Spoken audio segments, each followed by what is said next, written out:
அதுக்கு முன்னால் ஒரே ஐடியா இனிமேல் வந்து ஒருத்தர் வரப்போகிறது. போன வருஷம் அப்படியாச்சு, போன வருஷம் ஏதோ போராத இருந்தது அப்படியாச்சு, இந்த வருஷம் அப்படியாவேனே. அதனால் முன்னால் நடந்தது பின்னால் நடக்க போகிறது இப்படின்லாம் வச்சுருந்து இப்போ நடக்கிறதுல கொட்டுறது. அப்படி இல்லாத அந்தந்த சுச்சுவேஷனை அழகாக ஹேண்டில் பண்ணிண்டு அதை பர்ஃபெக்டாக பண்ணிட்டு போகிறதுக்கு பேர் தான் அனாயாசம். அதனால் பொறுப்பு இல்லாத காரியத்தில் வழியறதெல்லாம் இல்லை. அப்படி இருக்கிறவா தான் ரொம்ப நன்னா காரியம் செய்வா. அதுதான் அனாயாசம். 5வது. 6வது மங்களம். இதுக்கு வியாக்கியானமே தேவையில்லை, மங்களம்னாலே தெரியும்.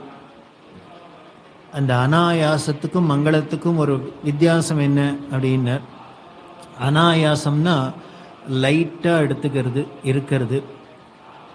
மங்களம்னா LIGHT லைட் மாதிரி இருக்கிறது, வெளிச்சமாக பார்த்தாலே என்னதான் சொல்ல, சார் மாதிரி இருக்கணும் சார். எப்படி இருக்க இருந்தால் அவ மாதிரி இருக்கணும், இருந்தால் அந்த வீட்டில் காரியம் பண்ணுறாப்புல பண்ணும். அப்படிலாம் சிலதை நாம் ரோல் மாடல் மாதிரி பார்த்துன்னு சொல்கிறோம் இல்லையோ, இப்படி தான் இருக்கணுங்க. இப்படி அடுத்த வாளுக்கு ஒரு உதாரணம் மாதிரி நம்மளோட குணாதிசயங்கள் இருக்கிறது தான் மங்களம். ஸோ அது எல்லாருக்கும் பிடிக்கும் அப்படி இருந்தால். அடுத்தது 7வது அகார்பண்யம். அப்படின்னு அகார்பண்யம்னா அப்படின்னா வேற ஒன்றும் இல்லை. கார்பண்யம்னாக்க கஞ்சத்தனமாக இருக்கிறது. அகார்பண்யம்னா கஞ்சத்தனம் இல்லாத இருக்கிறது. அப்படின்னா தாராளமாக இருக்கிறது, பெருந்தன்மையோடு இருக்கிறது. தங்கிட்ட இருக்கோ இல்லையோ, அது கொஞ்சமாக இருந்தாலும் சரி நிறையா இருந்தாலும் சரி, அதில் ஒரு கஞ்சத்தனமே பண்ணாத சௌக்கியமாக இருக்கிறது. அதை அந்த என்ன சொல்கிறோம், பெருந்தன்மையோடு இருக்கிறது, அதுதான் அகார்பண்யம். கடைசியில் 8வது அஸ்பிருஹா. அப்படின்னா பற்று இல்லாமல் இருக்கிறது.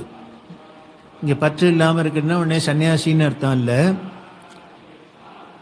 முன்னால் சொன்னமே அந்த அனாயாசம், அதோட இன்னொரு ஃபார்மேஷன் தான். எல்லாம் பண்ணுறது, ஆனால் எதுக்காகவும் அதில் போய் ஈஷிக்காத இருக்கிறது.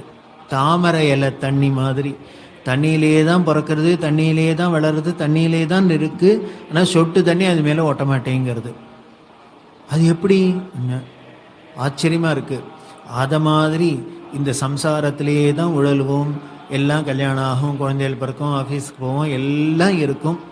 ஆனால் எதுவும் நமக்கு ஒரு பெரிய சுமையை கவர்ந்துன்னு இருக்கிறாப்புல. சில பேர் எடுங்க, இப்படி ராமநவமி 2 வருஷத்துக்கு அப்புறம் நடக்கிறது, வரப்படாது ஒன்று, என்ன சார் பண்ணுறது, ஆற்றை விட்டுட்டு வர முடியல. சொல்கிறவர் யார்? 90 வயசு கிழவர். இவர் என்ன பண்ணுவார்? ஆற்றுல 90 வயசில் உட்காந்து ஏதானு திருடா வந்து அடித்தான்னா அவனை துரத்திடுவாரா? இவராகவே நினச்சின்னு விட்டார், நம்ம இருந்தால் ஏதோ எல்லாம் பர்ஃபெக்டாக ஆகிடும், எல்லாம் காப்பாற்றிடலாம் அப்படிங்கிறாப்புல. அவன் வரவன் என்ன பண்ணுறான், கிழவனை 4 சாத்திட்டு இவரையும் தீர்த்து கட்டிட்டு அவன் எடுத்துன்னு போயிடுறான். அதுக்கு இங்கே வந்திருந்தாலும் உயிரானு தப்பிச்சிருக்கும், பிரசாதமானு கிடச்சிருக்கும். ஏன் சார் வரப்படாதான்? என்ன சார் பண்ணுறது, ஆஃபீஸ் சார் அப்படிங்கிறது. இல்லைன்னா நம்ம இல்லைன்னா ஒரு நாள் ஓட மாட்டேங்கிறது அப்படிங்கிறார். ஆனால் அவள் என்ன சொல்கிறான்னர், விஆர்எஸில் போகிறியா, 1க்கு 3 படம் தரேன், கோல்டன் ஷேக், முதல்ல இடத்த காலி பண்ணு. இப்படி இருக்கிறது எல்லாத்தையும் நம்ம தலையில தான் சுமந்துன்னு இருக்கிறாப்புலையும், நம்ம எல்லாமே அஸ்தமிச்சு போயிடும், எல்லாரும் அப்படியே நிர்கதியாக நின்றுடுவா, அப்படியே நம்ம தூக்கி பிடிச்சின்னு நிற்கிறோம்னு நினச்சிட்டு இருக்கோம் இல்லையா? இது வேண்டாத வேலை தானே. அப்படி இல்லாத இருக்கிறதுக்கு பேர் தான் அஸ்பிருஹா. அப்படின்னா பொறுப்பு இல்லாத இருக்கிறது இல்லை, எல்லாம் பண்ணுவர், அந்தந்த ரோலை பண்ணுவர், டேரண்ட்ஸ், அவ்வளோதான், குட் பை, போயிட்டு வந்து. இப்படி 8 விதமாக அந்த குணங்கள் இருக்கு. இந்த 8 குணமும் ஒருத்தனுக்கு இருந்ததுன்னால் அவன்தான் குணவான். போருமா?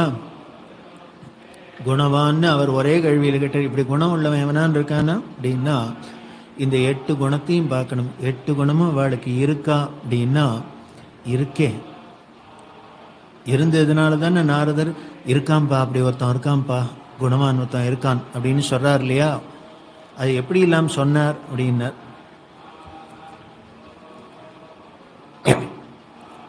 அதில் தயை அப்படின்னு சொன்னாலே இரக்கம், அந்த இரக்கத்தோடு இருக்கிறது அப்படின்னா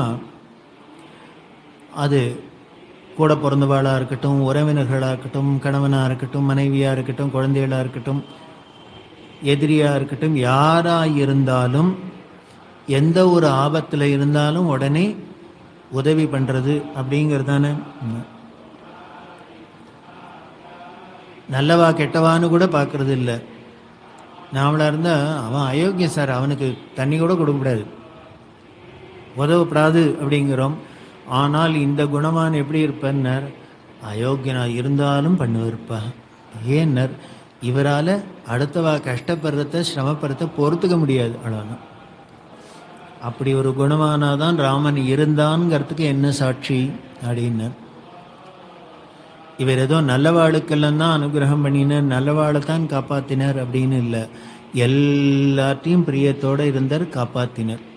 அதுக்கு உதாரணமாக சொல்லணும்னா, இவரோட இந்த அவதார காலத்திலேயே முதல்ல இவர் பண்ணின ஒரு பெரிய அனுகிரகம், கருணை காமிச்சதே எதுன்னர், அகல்யா சாப விமோச்சனம். ராமரோட சரித்திரத்திலேயே ராமாயணத்திலேயே இவர் பண்ணின முதல் மிராக்கிள் என்ன அப்படின்னு, அதாவது அவர் என்னமோ பொத்தி வச்சுன்னு தன்னை மனுஷன் தன்னோட திவ்ய சக்தியெல்லாம் காமிச்சிக்காத, யாரானு நீ ஏதோ அவதாரம்னு சொன்னால் கூட அதெல்லாம் நோ ராமமகம் தசரதாத்மஜம், எனக்கு தெரியாது, ராமரோட நான் முதல் பிள்ளைன்னு இப்படி தான் விசிட்டிங் கார்டை கொடுத்துருந்தார். அவரையும் அறியாத அவரோட தெய்வீக சக்தியினால் வெளிப்பட்ட முதல் நிகழ்ச்சி அப்படின்னால் அகல்யா சாப விமோச்சனம் தான். அந்த அகல்யா சாப விமோச்சனம் எப்படி, அகல்யா அப்படிங்கிறவோ ரிஷி பத்னி, கௌதமரோட பத்னி. இவா எல்லாருமே அக்கா தங்க, அருந்ததி, அனசூயா, அகல்யா எல்லாரும் எல்லோருமே சிஸ்டர்ஸ் தான். ஒவ்வொரு ரிஷிகளுக்கு கல்யாணம் பண்ணிண்டா. அப்படி இருக்கிற அந்த அகல்ய ஒரு சபலத்தினால வழி தப்பி, அதனால சாபத்துக்கு ஆளான. வால்மீகி ராமாயணத்தில் அப்படிதான் இருக்கு. நமக்கு பொதுவாக தெரிஞ்ச கதை இந்த இடத்துல காஞ்சி பெரியவாசரம். வால்மீகி ராமாயணத்தில் வால்மீகிக்கு தான் உள்ளது உள்ளபடி நடந்தபடி உனக்கு தெரியும் அப்படின்னு பிரம்மாவும் வரம் கொடுத்து இவர் எழுதியிருக்கார். அதில் என்ன பண்ணார் அப்படின்னு, வால்மீகி எழுதினத்தில் வால்மீகி ராமாயணப்படி வந்திருக்கிறது இந்திரன்னு தெரிஞ்சு தான் இணங்கினான். எதனாலன்னு, நல்ல தபஸ்வி தான், ரிஷிபத்னின்னா கேட்பானே, மகாபதிவிரத தான், ரிஷிபத்னி தான். ஆனாலும் யானைக்கும் அடுசருக்கும் அப்படின்னு சொல்கிறா இல்லையா, அதை மாதிரி ஸ்லிப்பானது தான். அதனால தான் அவளுக்கு ஒரு பெயரே சொல்கிற, சபலாக்ஷு அப்படின்னு சொல்கிற. அதாவது அலையிற கண்ணுன்னு அர்த்தம். பெண்களோட கண்ணு மட்டும் எப்படி இருக்குமான்னு, இவா தீபாவளிக்கு புடவை வாங்கணும் நெல்லிக்கு போயிட்டு அவன் எடுத்து போட்டுட்டே இருக்கான். அதை விட்டா அங்கே அதை பாருங்க,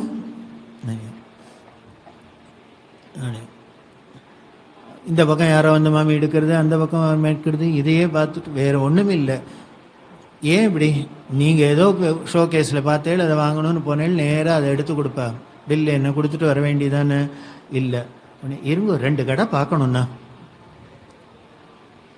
நீங்கள்லாம் போனேன்னா வந்து நேராக போய் வாங்கிட்டு வந்துடுவேன். அதனால தான் அவளுக்கு பேரே ஒன்று வச்சுட்டா, சபலாக்ஷ. அப்படின்னா கண்ணு இப்படியும் அப்படியும் அலைஞ்சுட்டே இருக்கும், இங்கே பார்க்கும் அங்கே பார்க்கும் அங்கே பார்க்கும் இங்கே பார்க்கும், இதோட அதை கம்பேர் பண்ணும் அதோட இதை கம்பேர் பண்ணும், இப்படிலாம் இருக்கிறது. அந்த குணத்தினால, அந்த பெண்மையோட குணத்தினால என்ன ஆயிடுத்துன்னர், ஒரு க்ஷணம் ஸ்லிப் ஆயிட்டா அகல்யா. என்ன அவளுக்கு தோணித்து அப்படின்னார், ரம்பையும் ஊர்வசியும் மேனகையும் திலோத்தமையும் அவனுக்கு காத்துன்னு இருக்கா. அப்பேற்பட்ட தேவேந்திரம் நம்மளை தேடின்னு வந்தான் பாரு அப்படின்னு நினைச்சா அந்த சபலம் ஒரு க்ஷணம் ஸ்லிப்பானா பதிதை ஆயிட்டா. அதனால ரிஷி சாபத்துக்கு ஆளாகி கல்லாராப்பில் ஆச்சு. இதுதான் வால்மீகி ராமாயணத்திற்கு. ஆனால் இந்த இடத்துல இதை வர்ணிக்கிறதே கம்பர் வர்ணிக்கிறார். பெரியவா ரொம்ப கொண்டாடுறா. அதில் என்ன சொல்கிறான்னு, என்னமோ அந்த கம்பர் தான் வால்மீகி என்னமோ ஃபேக்டை சொல்லியிருந்தா கூட அந்த கம்பரோட அந்த குணம் தெரிகிறது. எத்தனையோ ராமாயணம் இருக்குது. துளசிதாஸ் எழுதியிருக்கார், கம்பர் எழுதியிருக்கார், எழுத்தச்சன் எழுதியிருக்கார், பெங்காலியில் இருக்குது, எல்லாத்துலேயும் ராமாயணம் இருக்குது. அதில் ஒவ்வொருத்தரும் சில இதெல்லாம் மாற்றி மாற்றி கதையெல்லாம் அவளோட மனோபாவத்துப்படியும் பண்ணியிருக்கா. ஆனால் ஒரிஜினல் வால்மீகியாக இருந்தாலும் இந்த இடத்துல என்ன பண்ணார் கம்பர் அப்படின்னார், ஒரு பெண்மணி அதுவும் கற்புக்கு ஒரு ரிஷிபத்னி கற்புக்கரசியாக இருக்கிறவ போய் ஒரு மனசு சஞ்சலம் அடைஞ்சதுன்னு சொல்கிறதாவது சே இந்த கேரக்டருக்கே பொருந்தாத இருக்கு. அதனால் அப்படி சொல்லக்கூடாது அப்படின்ட்டு அப்போ என்ன பண்ணினார், அவர் மாற்றினார், வந்திருக்கிறது இந்திரன்னு தெரியாத இவோ வலையில் விழுந்துட்டா. ஏன்னு அவன் கௌதவர் மாதிரி ரிஷி வேஷத்தில் வந்ததுனால இவோ ஸ்லிப் ஆயிட்டா அப்படின்னு கம்பர் அப்படி சொல்கிறார். கம்பர் ரெண்டு இடத்துல என்ன பண்ணார், இந்த இடத்துல அகல்ய அவள் மனசறிஞ்சு தப்பு பண்ணலை, தெரியாது, அவளுக்கு தெரியாத தவறிட்டா அப்படின்னு சொல்கிறா. இன்னொரு இடத்துல ராவணன் சீதையை கட்டி பிடிச்சி தான் தூக்கின்னு போகிறான். ஆனால் இவர் என்ன பண்ணார், அவள் மேலே ஸ்பர்ஷம் இன்னொரு அந்நிய புருஷன் ஸ்பர்ஷம் பட்டுதுன்னு சொன்னால் கூட பண்பாட்டுக்கு கலாச்சாரத்துக்கு குறைவு அப்படின்ட்டு என்ன பண்ணார், பர்ணசாலையோடு தூக்கின்னு போயிட்டாங்கிற, அவன் மேலே கைப்படலைங்கிற. அதே மாதிரி இங்கே அகல்லியும் அவள் தப்பு பண்ணல சார், இந்த வந்தவன் அயோக்கியட்டான் வேஷம் போட்டுண்டு. அப்படிதான் கம்பரேஸ்வரர் இதை ரொம்ப ரசிக்கிறா பெரியவா. என்ன அவரோட தாட்டை பாரு, அவரோட பார்வை எப்படி இருக்கு, என்ன ஒரு பெண்கள் மேலே எவ்வளோ ஒரு உயர்ந்த ஒரு பார்வையோடு இருக்கார், அந்த கலாச்சாரத்தில் எப்படி அவர் இருக்கார். ஒரு கவிஞராக இருக்கிற ஒரு காவியம் எழுதுறது இப்படி தவறி கூட இதை மாதிரிலாம் ஒரு சந்தேகத்துக்கு இடம் வராப்பில் ஒரு இடம் கொடுத்துடக்கூடாது. கொடுத்தோன்னா நாளைக்கு இதை வச்சுன்னு பட்டிமண்டம் போடுறதுக்கே 10 பேர் காத்துட்டு இருப்பானுங்கன்னு அவருக்கு தெரியும். அதுக்கெல்லாம் கொடுத்துடப்படாதுன்னு இவர் என்ன பண்ணாரான்னு அவ தெரிஞ்சு பண்ணவிடான்னு ரிஷிபத்தினி பண்ணல, கற்புக்கரசி. இவன் வந்தவன் அப்படி ஏமாத்திட்டான் அப்படின்னு சொல்கிறா இல்லையா. ஆனால் பெரிய நன்னா தான் இருக்குது, ரசிக்கிறாப்புல இருக்குது. ஆனால் அதில் ஒரு கஷ்டம் என்ன அப்படின்னர், தெரிஞ்சு தப்பு பண்ணினவாளையும் ஒருத்தர் மன்னிச்சு காப்பாற்றினார்னா அவரோட குணம் வசந்ததாக இருக்குது. தெரியாத தப்புன்ட்டா சார், அவரை மன்னிச்சுட்டார் அப்படின்னா இது அதை விட ஒருபடி கீழே தான். அப்போ சொல்ல அவனுக்கு பதித்த பாவன சீதாராம்னா இருக்குது அப்படின்னா, பதித்தர்கள்னா விழறது, தொப்புன்னு கீழே விழுறது தான் பதித்தன். என்னன்னு தன்னோட நிலையிலேருந்து அது மனசு விழுந்தாலும் சரி எது விழுந்தாலும் சரி கீழே விழுந்தவன், அந்த விழுந்தவர்களையும் காப்பாற்றுறவன் தான் இவன். இவனோட குணம் இவனோட அன்பு எப்படி இருக்கும்னார், நல்ல வாழ்க்கை மட்டும்தான் அன்பாக இருக்கும். உடனே இது மாதிரி ஆயிட்டாக்க நீ பண்ணினீங்களே தப்பு அப்போ என்ன கிடக்கல அப்படின்னு சொல்லலையாம். போனா போகிறது ஏதோ அந்த ஹியூமன் நேச்சர் அப்படிங்கிறாளே, தப்பு பண்ணுறதுங்கிறது தவறுறதுங்கிறது மனுஷாலோட நேச்சர். அது யாராக இருந்தாலும் சரி அடி சறுக்கிடும். எப்போ சறுக்கும் என்னைக்கு சறுக்கும்னு தெரியாது. இந்த அகல்யா கதையெல்லாம் எதுக்கு நமக்கு அப்படின்னார், ஆனானப்பட்ட அப்பேற்பட்ட ரிஷிபத்தினி மகாபதிவிரத காலங்கார்த்தால ஸ்மரிக்க வேண்டியவாழ்ல ஒத்தர். பஞ்சகன்னிகா ஸ்மரேன் நித்தியம். இந்த 5 பெண்களையும் காலங்கார்த்தால எழுந்துன்னு பிராதஸ்மரணையில சொல்லியிருக்கு. அகல்யா, திரௌபதி, சீதா, தாரா, மண்டோதரி ததா பஞ்சகன்னிகா ஸ்மரேன் நித்தியம். பஞ்ச பாதக நாசனம். இந்த 5 பேரையும் நினைச்சா, அந்த பெண்களையும் நினைச்சா நம்ம பண்ணின பஞ்சமா பாதகமும் போயிடும் அப்படின்னு சொன்னா அப்பேற்பட்ட பவித்திரம். அப்பேற்பட்டவாளா இருந்தா கூட ஒரு சிச்சுவேஷன் அப்படி இப்படி வரத்தே ஸ்லிப் ஆகிறதுக்கு வாய்ப்பு இருக்கு. அதனால ஜாக்கிரதை. ஆடிக்காத்துல அம்மியே பறக்கிறதுங்கிறதே சாதாரண பேப்பர் இலையும் சும்மா இருக்குமா? அது மாதிரி அவளுக்கெல்லாமே அப்படி ஆகும்னா நம்ம எவ்வளவு கண்ட்ரோல்டாக இருக்கணும், எவ்வளவு உறுதியோடு இருக்கணும், எவ்வளவு ஜாக்கிரதையாக இருக்கணுங்கிறதுக்காக தான் இது. அப்படி பதித்தையானவளையும் தன்னோட அன்புனால அருள்னால காப்பாத்துறவன் அப்படின்னா அப்போ ராமரோட குணம் சிறப்பாக இருக்குது. இன்னும் அவர் நல்லவாளை மட்டும்தான் காப்பாற்றுவன் இல்லை, தவறினவாளையும் காப்பாற்றுவார். ஏன்னர் இந்த க்ஷமையில் அது தயையில் அதான சொல்லியிருக்கு அப்படின்னர். வேணுங்கிறவா வேண்டாதவா நல்லவா கெட்டவா யாராக இருந்தாலும் அன்பை காமிக்கிறது அப்படின்னு. அப்படி காமிச்சங்கிறதுக்கு எப்படி பண்ணான்னர், இவர் போய் அங்கே விசாரித்து என்கொயரி பண்ணி கூட அதை சரி பண்ணலையாம். இவன் பாதம் உள்ள போச்சு, சாப விமோச்சனம் ஆயிடுது. இவனோட பாதத்தோட பெருமை எப்படி தெரிஞ்சது அப்படின்னார். இப்பேற்பட்ட ஒரு பதித்தையை கூட பாவனமாக்கும்னா இப்போ பதித்த பாவன சீதாராமன் இவனை தானே சொல்லலாம். அப்படியாக்கும் அவனோட தயை அன்பு. யாரா இருந்தாலும் எல்லாத்தையும் இன்னும் பார்க்குறவே விபீஷணரை சுக்ரீவனை குஹன்ட்ட அத்தனை பேர்கிட்டையும் அன்பு அன்பு அன்புன்னு. இவர் 4 பேராக பிறந்தது போறாதுன்னு என்ன பண்ணா 5, 6, 7ன்னு வரிசையாக தம்பிகள்லாம் சேர்ந்துட்டே வரா இவருக்கு. குஹன் வந்தான், நின்னோடும் ஐவரானோம் அப்படின்னர். இன்னிலேருந்து எங்கள் அப்பாவுக்கு 5 பிள்ளைப்பா அப்படின்னர். அடுத்தது உடனே சுக்ரீவன் வந்தா உன்னோட 6 ஆச்சுன்னர். அடுத்தது விபீஷணர் வந்தா 7 ஆச்சுன்னு. அதுனா அன்பு. யாரை சேர்த்துன்ற தம்பியான்னர், தன்னோட பரம சத்ருவான விரோதியான அவரோட தம்பியே இவர் தன்னோட தம்பியா வச்சுட்டு சேர்த்துட்டு ஏத்துக்கிறாருன்னா என்ன ஒரு தயை இருக்கணும். ஆகாசத்துல வந்து நிற்கிறார் விபீஷ்ணர், சரணம் காப்பாத்துன்னு. அப்போ விபீஷ்ணர் சொல்றார், ராமா கொஞ்சம் நம்ம ஜாகிரதையா இருக்கணும், ஏன்னா எதிர்கட்சியிலேருந்து வந்திருக்கான், எலெக்ஷன் வரைக்கும் அங்கே இருந்துட்டு இப்போ மட்டும் வந்திருக்கானுங்க, ஸோ மந்திரி பதவிக்கு வரான், ஜாகிரதை, பி கேர்ஃபுல் எல்லாம் சொல்றார். ஆனால் அப்போ ராமரோட சொன்ன ஸ்லோகம்தான் இன்னைக்கும் சரணாகதிக்கு பிரகடனமாக சொல்லியிருக்கு. சகிருதேவ பிரபன்னாய தவாஸ்மீதி ஜெயாச்சதை அப்படின்னு.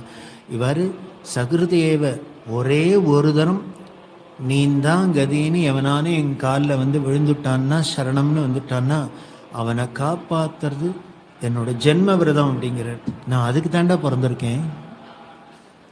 அவன் எப்பேற்பட்டவன் எப்படி வரான் என்ன எனக்கு கவலை இல்லை, நீந்தான் கதின்னு என்கிட்ட வந்துட்டான்னா அவனை காப்பாத்துறதான் என்னோட கடமை, பண்ணதான் பண்ணுவேங்கிற. வேடிக்கை ஆச்சரியமா இருக்கு. என்ன அப்படின்னார், அவன் அண்ணாவை காமிச்சு கொடுத்துட்டு இங்கே வந்திருக்கான் ஜாகிரதை அப்படின்னு சொல்கிறவன் யாரு? விபீஷ்ணர்.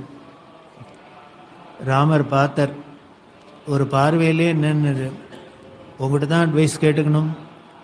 ஏன்னர், முதல்ல அண்ணாவை காமிச்சு கொடுத்துட்டு வந்தவனே நீந்தான், ஆனால் நீ இப்போ ஜாகிரதை சொல்றப்பார். அவர் அதுக்கெல்லாம் லட்சியம் இல்லை, என்கிட்ட வந்துட்டான் அவ்வளவுதான்ப்பா பார்த்துப்பேன். அதுதான் தயை. அப்படி யாரா இருந்தாலும் சரி, சொந்த பந்தமாக இருந்தாலும் சரி, இல்லை பட்சியாக இருந்தாலும் சரி, மிருகமாக இருந்தாலும் சரி, இப்படி எல்லாத்துட்டையும் வானரமாக இருந்தாலும் சரி, அத்தனை பேர்கிட்டையும் அன்பை காமிக்கிறதான் தயை. அப்படிதான் ராமர் இருந்தார். அந்த தயா மூர்த்தியாக இருந்தார், குணவானாக இருந்தார் அப்படிங்கிறது அவரோட நடத்தையிலேருந்து தெரியுது. அதே குணவானாதான் நடமாடும் தெய்வமான பெரியவாளும் இருந்தா அப்படிங்கிறதுக்கு என்ன சாட்சி அப்படின்னு, தேனம்பாக்கம்ங்கிற இடத்துல இருக்கா. தீபாவளிக்கு சமயம், தீபாவளியும் போது எல்லாருக்கும் வேஷ்டி புடவையெல்லாம் கொடுப்பா. அந்த தீபாவளியை ரொம்ப பெரியவா சிறப்பாக சொல்லுவா. காரணம் என்ன அப்படின்னா, இந்த பண்டிகையிலேயே பகவானாலேயே உண்டாக்கப்பட்ட ஒரே பண்டிகை தீபாவளி. கிருஷ்ணாவதாரத்தில் பூமாதேவி கேட்டு நரகாசுர வதத்துக்கு அன்னைக்கு தீபாவளியாக கொண்டாடணும்னு அதை பெரியவா சொல்றா. ஒரு பெத்த தாயாருக்கு புத்திர சோகம் இருக்காதா? அப்போ கூட அவள் என்ன கேட்குறான்னு, ஏன்னர் இப்பேற்பட்ட அயோக்கியனை பெற்றுட்டோம், நம்ம புள்ள போனதுனால உலகத்துக்கு நல்லதுன்னா அதுதான் சுபதினம். அதுதான் பூமாதேவியோட நேர்மை. தன்னோட ஆளு அவ ஆளு இவ ஆளு அப்படிங்கிறதுலாம் அங்கே வித்தியாசம் கிடையாது. யாராக இருந்தாலும் தப்புன்னா தப்பு, நல்லவானா நல்லவா, ரைட்டு. அப்படி பூமாதேவி வரம் கேட்டு கிருஷ்ணர் வரம் கொடுத்ததுனால தீபாவளி. அதனால எத்தனை பண்டிகை இருந்தாலும் பகவானே ஆரம்பிச்சு வச்ச பண்டிகைக்கு ஈடாயிடுமா? அது மட்டும் இல்லை, அன்னைக்கு கங்கை எப்படியெல்லாம் வர வாங்கிட்டான்னு அதை விழாவாக கொண்டாடணும். அதை கொண்டாடாத விட்டுடுவாளோங்கிறதுக்காக என்ன பண்ணான்னு ஒரு ஆசை காமிக்க, கங்கா ஸ்நான பலன் அன்னைக்கு கிடைக்கும். தைலே கங்கை ஜலே லக்ஷ்மி அப்படின்னு அன்னைக்கு மங்கள ஸ்நானம் பண்ணும், அபியங்கனம் பண்ணும். அந்த எண்ணெயில் மகாலட்சுமி வாசம் பண்ணணும். அந்த தீர்த்தத்தில் கங்கையோட சாநித்தியம் இருக்குன்னா வாங்கினது வரும். அதனால் உலகத்தில் தீபாவளி அன்னைக்கு எந்த இடத்துல போய் எந்த தண்ணியை திறந்தாலும் கங்கை தான். இன்னும் சொல்லப்போனால் கங்கை கரையில் இருந்தால் கூட கங்கையில் குளிக்கப்படாது, வெந்நீரில் தான் குளிக்கணும். அதான் சம்பிரதாயம். ஏன் அன்னைக்கு நீ கங்கையில் தான் இருக்கான்னு இல்லை, எங்கள் வீட்டு கார்பரேஷன் வாட்டர்லேயும் கங்கை தான் அன்னைக்கு. அதுவும் நேரம் பண்ணிட்டானே அன்னை முழுக்கலும் இல்லை, முகூர்த்த காலம் சொல்லியிருக்கு. சூரியோதயத்துக்கு முன்னாலே இந்த டயத்துலேருந்து இந்த டைம் வரைக்கும் அந்த சாநித்தியம். தேவதைகள் தானே, எங்கே வேணால் எப்போ வேணால் இருக்கலாம் போகலாம். அதே மாதிரி எண்ணெய் தேய்ச்சிக்கிறதா இருந்தால் சாஸ்திரம் அபியங்கனம் சூரியோதயத்துக்கு அப்புறம்தான் எண்ணெய் தேய்ச்சிக்கணும். ஆனால் இதுக்கு நேர் ஆப்போசிட்டாக தீபாவளி இன்னைக்கு மட்டும் சூரியோதயத்துக்கு முன்னால் தேய்ச்சிக்கணும்.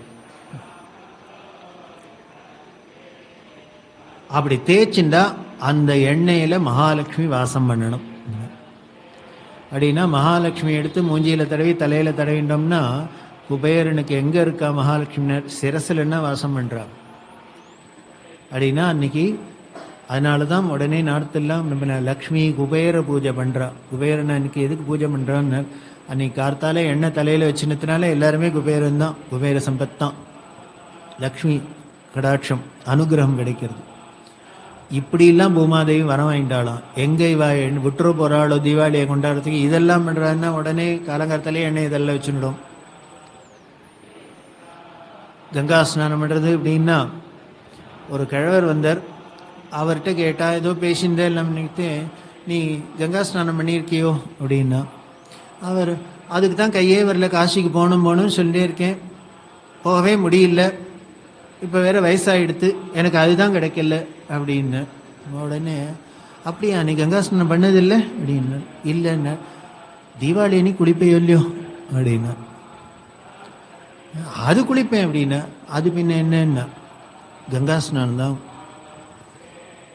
வரம் வாங்கியிருக்கிறது பூமாதேவி, கொடுத்துருக்கிறது பகவான்னா அப்போ பொய்யாவா இருக்கும் அது. அதனால நீ கங்கா ஸ்நானம் போய் காசியில் போய் தான் பண்ணணும் இல்லை, நீயானு போகணுன்னா காசியில் தேடிட்டு போய் தான் பண்ணணும். ஆனால் வருஷத்துக்கு ஒரு நாள் அவள் எல்லாத்துக்கும் வரா. அப்படின்னா கெட்டிக்காரனா இருந்தால் ஓசியில் பண்ணுவேன்னா செலவழிச்சு நாங்கள் போய் திண்டாடுவேனா. அதனால் அந்த குறை உனக்கு வேண்டாம்.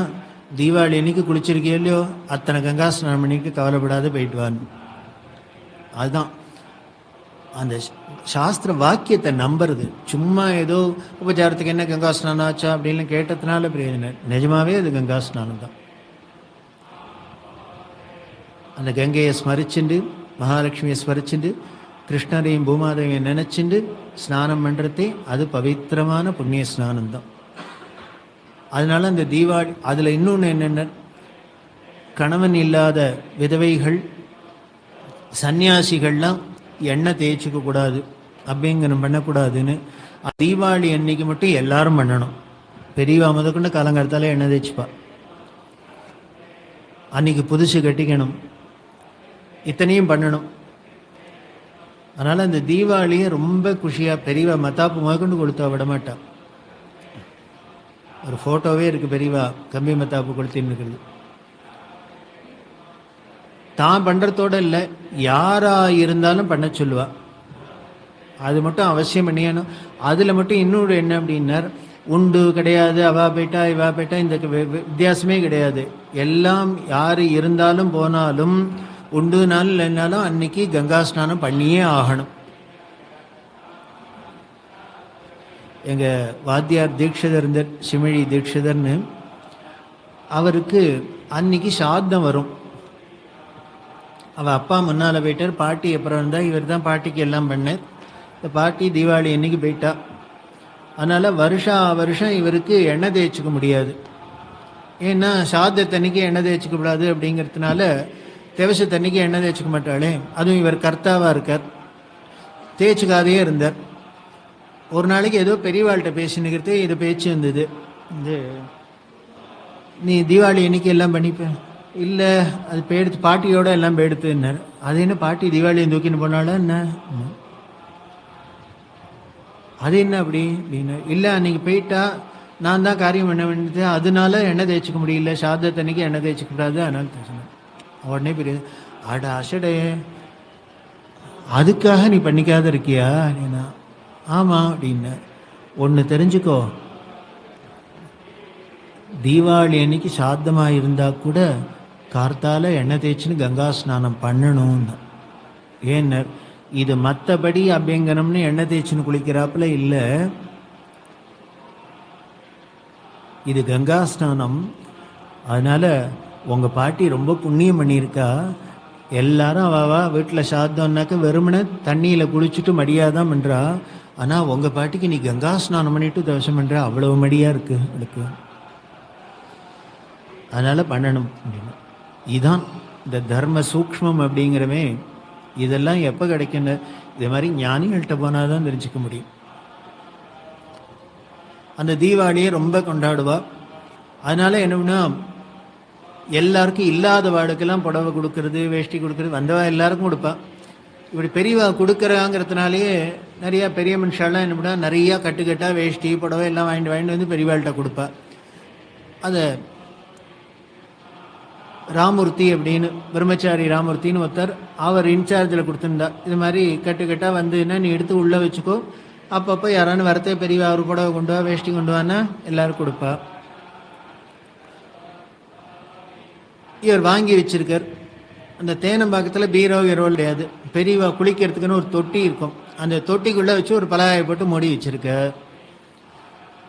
தீபாவளிக்கு முதல் நாள் என்ன பண்ணா, அதுக்கு முதல் நாள் ராத்திரி எல்லாரும் படுத்துன்னு தூங்கியாச்சு. காலங்காலத்தில் வெடிகாலத்தில் இருந்தோன்னா ராமூர்த்தி எங்கே இருக்கான் கூப்பிடுன்னா. அவர் பாவம் தூங்கின்றார், எழுப்பினா.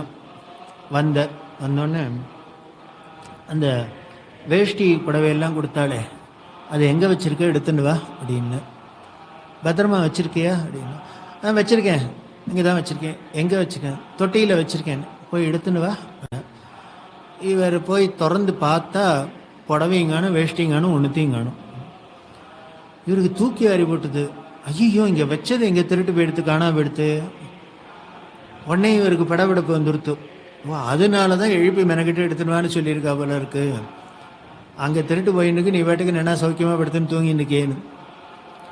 இவர் வந்தார், களி முத்திடுத்து, காலம் கெட்டு போச்சு, வர வர மடத்திலேயே அவன் திருட ஆரம்பிச்சுட்டான் அப்படின்னு கத்தின்ண்டே வந்தார். பெரிய பெசாத கூலாக உட்காண்டிருக்கா. ஏன்னார் இவர் என்ன அப்படின்னார், அனாயாசம். அது வந்தாலும் டென்ஷன் கிடையாது, போனாலும் டென்ஷன் கிடையாது. நமக்கு வந்து கொடுத்தோம்னாலும் டென்ஷன், இதை எங்கே வைக்கிறது எங்கே வைக்கிறது. பெசாத இருந்த. இல்லை அதுக்கு தான் கேட்டேன், நீ என்னமோ பத்திரமா வச்சிருக்கேன் நீ. இவர் கத்தினர், என்ன இது அக்கிரமமாக இருக்குது, பெரியவா இருக்கிற இடத்துல மடத்தில் வந்து வச்சிருக்கிறதெல்லாம் திருடுறான்னா திருடனுங்களுக்கெல்லாம் ரொம்ப தைரியம் வந்துருத்தோம். களி முத்தி போயிடுத்து, ஆஹா ஓஹோன்னு கத்தினர். என்ன பெரியவா சொல்கிறோம், எதுக்கு இப்போ கத்துற, போனது போயிடுத்து. உடனே கேட்டால், அதெல்லாம் இருக்கட்டும், இந்த கோசாலையில் மாட்டுக்கொட்டாயில் இந்த மாடெல்லாம் யார் பார்த்துக்கிறான்னு. நான் தான் பார்த்துக்கிறேன் அப்படின்னார். நீ மட்டும் தனியாக பார்த்துக்கிற, இல்லை உனக்கு யாராலும் ஒத்தாசிக்கு ஆள் இருக்காளோ அப்படின்னா. இருக்கான், ஒருத்தன் இருக்கான் அப்படின்னார். அவன் யார் அப்படின்னு பேரை சொன்னேன். அவன் வீடு எங்கே? இங்கே தான் பெருமாள் கோவிலுக்கு பக்கத்தில் இருக்கு அப்படின்னா. அப்போ நீ ஒன்று பண்ணே அப்படின்னு, தீபாவளின்னா என்னென்ன வேணும் தீபாவளி கொண்டாட அப்படின்னு.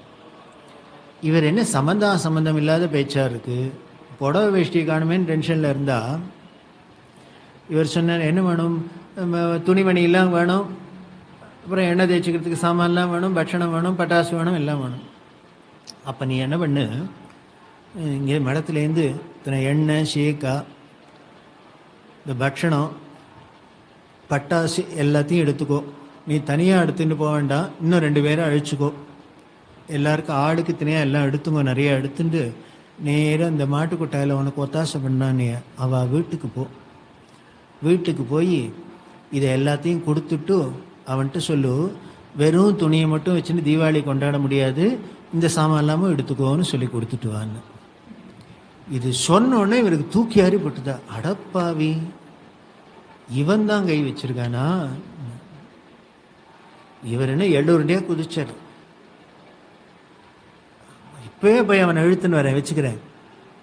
அயோக்கிய பையன் அவனுக்கிட்ட வரு, அதெல்லாம் ஒன்றும் சொல்லக்கூடாது, நான் சொல்கிறாப்புல பண்ணா பண்ணணும் அப்படின்னு.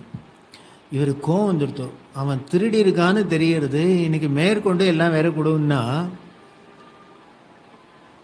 இவர் கத்தினர், இப்படி யாரானு பண்ணுவாளா, திருடினவனை கூப்பிட்டு கண்டிப்பாளா, இல்லை உனக்கு மேலே ப்ரைஸ் கொடுப்பாளா அப்படின்னு.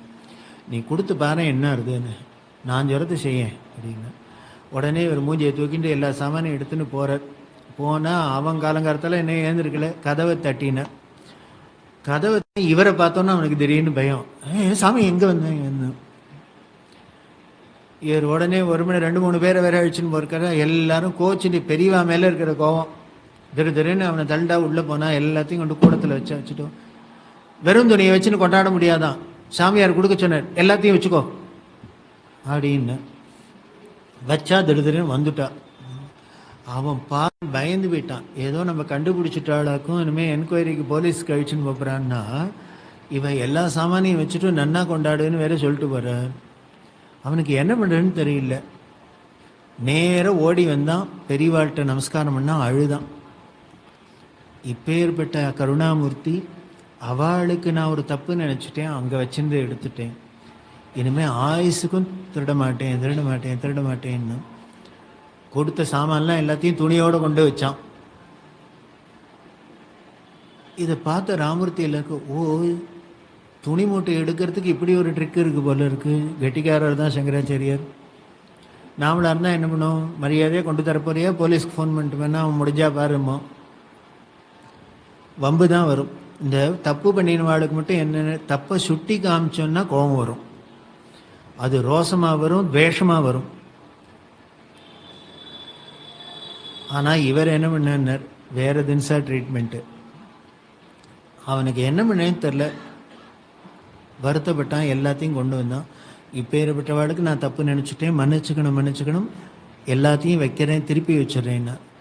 அவன் அழுது எல்லாம் நமஸ்காரம் பண்ணப்பறம் பெரியவா சொல்கிறா, இப்போ நான் கொடுக்குறேன், எல்லாத்தையும் எடுத்துகிட்டு போய் கொண்டாடின க்ஷேமர். அதுக்கு பேர் தான் தயை. தயைன்னா நாமளாக இருந்தால் சும்மா விடுவோமா, சுப்ரீம் கோர்ட் வரைக்கும் கட்டி எழுப்போம். ஆனால் அந்த குணமான என்ன பண்ணுறான்னு நேச்சர் உணவு. இவ காமாட்சி கோவிலுக்கு போகிறா, பெரியவா போகிறாளேன்னு எல்லாம் ஒரு கும்பல் போகிறது, எல்லாம் வந்தவாள்லாம் போயின்னு இருக்கா. அங்கே கோவில் வாசலில் இந்த பிச்சைக்காரெல்லாம் நின்றம்மா தாயே சாமி காசு போடு எல்லாம் கத்தின்னு இருக்கு. அதில் ஒரு ஆள் காலு உடம்பெல்லாம் முழுக்கலும் காலுகளெல்லாம் பேண்டேஜை போட்டுன்னு நிற்க முடியாத ஒரு கம்பை ஒனிண்டு, சாமி காலு இல்லை, காலு போயிடுத்து, ஏதானு போடுங்க அப்படின்னு கத்துறான். பெரிய அப்படி தாண்டிண்டு போனவர் திரும்பி பார்த்தா, அவனை பார்த்துட்டு உடனே கூட ஒரு வாழ்ட்டு பாவமாக இருக்குல்ல அவனை பார்த்தா. அவன் பாவம், காலெலாம் ஒரே பேண்டேஜுமே நிற்க முடியாதுன்னு நிற்கணும், ஏன்னா முடிஞ்சால் ஒத்தாசி பண்ணுங்கோ அப்படின்னு. இது சொன்னாரோ இல்லையோ அவ்வளோதான், நமக்கு உடனே எமோஷன். சங்கராச்சாரியரே ரெக்கமெண்ட் பண்ணிட்டாருன்னா அவ கையில் இருக்கிற 50 100 10 20ன்னு போட்டா ஒரு நிமிஷத்தில் 600 700 சேர்ந்துடுத்து. அவனுக்கு பயம் வந்துடுத்து. ஏன்னா அது ஒரு சாமியார் இந்த போகிற போக்கில் திடீர்னு இப்படி வாரி கொடுத்துட்டு அவன் என்ன பண்ணியிருந்தா திக்கு முக்காடின்னு நிற்கிறான் பிரமிச்சு போய். எல்லாரும் போட்டதுக்கு அப்புறம் பெரிய சொல்கிறா, இப்போ காலை சரியாக வச்சுக்கோ அப்படின்னா கோயிலுக்குள்ளே போயிட்டார். இப்போ போட்டதை விட அவனுக்கு பயம் நிற்கிறான். இப்போ போட்ட ஆளுக்கெல்லாம் என்ன பண்ண, அடப்பாவி இவன் காலும் இல்லை கையில் நல்லா தான் இருக்கான், ஏமாத்துறதுக்காக பேண்டேஜை போட்டுன்னு கால் போனாப்புல நின்றுருக்கான். இவர் போகிறவர் பார்த்துருக்காரு, திருக்கால ஞானி பார்த்துட்டு அவன் ஏமாத்துறான்னு தெரியுமோ இல்லையோ, முதல்லையே சொல்ல வேண்டியதானே. சொல்லாத எல்லாரும் ரெக்கமெண்ட் வேறு பண்ணிட்டு ஏதானு பாவம் போடுங்கன்னு சொன்னப்புறம் அவன் எமோஷனில் 50 100 போட்டதுக்கு அப்புறம் மொல்ல சொல்கிறார் இவன் ஏமாத்துறான்னு. திருப்பி எடுக்க முடியும்? இவர் உள்ளே போயிட்டார். இப்போ காலை சரியாக வச்சுக்கோ அப்படின்ட்டு இவர் கோயிலுக்குள்ளே போயிட்டார். இவாளுக்கெல்லாம் அவனே பார்த்துன்னு ஏமாந்துட்டுவேன், இப்படி கண்ணுக்கு தெரிஞ்சு ஒத்தன்ட்ட ஏமாந்தம் பாரு. இவாளால் மனசை ஆற்றிக்க முடியல. அப்புறம் உள்ளே போகணுன்னு பெரியவா சொல்கிறா, என்ன இப்படி தெரியாதனமாக போட்டுட்டோமேன்னு இருக்காக்கும் எல்லாருக்கும். அப்புறம் சொல்கிறா, என்ன பண்ண சொல்கிற, அந்த வயத்துக்கு இல்லைன்னா இப்படியெல்லாம் ஏமாற்ற சொல்கிறது, அந்த பசி கொடுமை இப்படியெல்லாம் ஏமாற்ற சொல்கிறது. அப்போ சொல்கிறா, அம்மா அவன் அப்படி ஏமாற்றிட்டானேன்னு உங்களுக்கெல்லாம் கோபம் இருக்குது. ஒரு கால் நாமளாக இருந்தால் இதை விட ஏதான அயோக்கியத்தனம் பண்ணியிருக்குமோ என்னமோ யாரு கண்டா. அப்போ சொல்கிறா, உலகம்னா மனுஷன்னா அப்படி தான் இருப்பா.